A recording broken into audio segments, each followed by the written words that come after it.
13ই April রবিবার Mumbai Indians এবং দিল্লি ক্যাপিটালসের মধ্যে একটি উত্তেজনাপূর্ণ ম্যাচ অনুষ্ঠিত হয়েছে।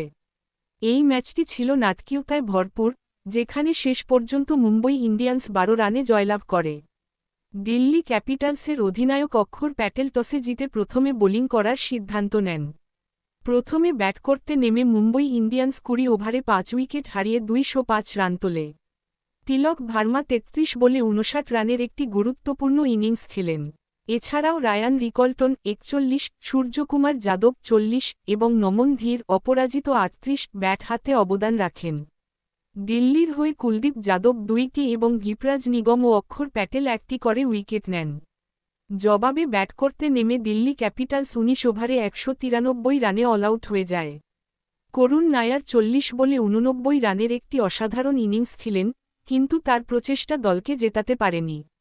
দিল্লি ইনিংসের শেষদিকে পরপর রান আউটের হ্যাট্রিক হয়, যা ম্যাচের মোড় ঘুরিয়ে দেয়। মুম্বইয়ের হয়ে কর্ণ শর্মা 3টি এবং মিচেল স্যান্টনার 2টি উইকেট নেন। মুম্বইয়ের ইনিংসে তিলক ভার্মার ঝড়ো ব্যাটিং দলকে একটি লড়াকু স্কোর এনে দেয়।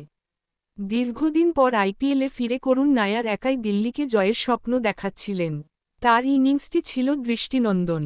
মুম্বইয়ের স্পিনারদের দাপট কর্ণ শর্মা এবং মিচেল স্যান্টনারের স্পিন বোলিং দিল্লি ব্যাটসম্যানদের উপর চাপ সৃষ্টি করে এবং গুরুত্বপূর্ণ সময়ে উইকেট তুলে নেয়। দিল্লি ক্যাপিটালসের ইনিংসের 19তম ওভারে পরপর 3টি রান আউট ম্যাচের ভাগ্য নির্ধারণ করে দেয়। এই অপ্রত্যাশিত পতনের ফলে জয়ের কাছে গিয়েও দিল্লি হার মানে। এই ম্যাচটি ছিল চলতি মরশুমে দিল্লির প্রথম হোম ম্যাচ, কিন্তু তারা ঘরের মাঠে জয় তুলে নিতে ব্যর্থ হয়।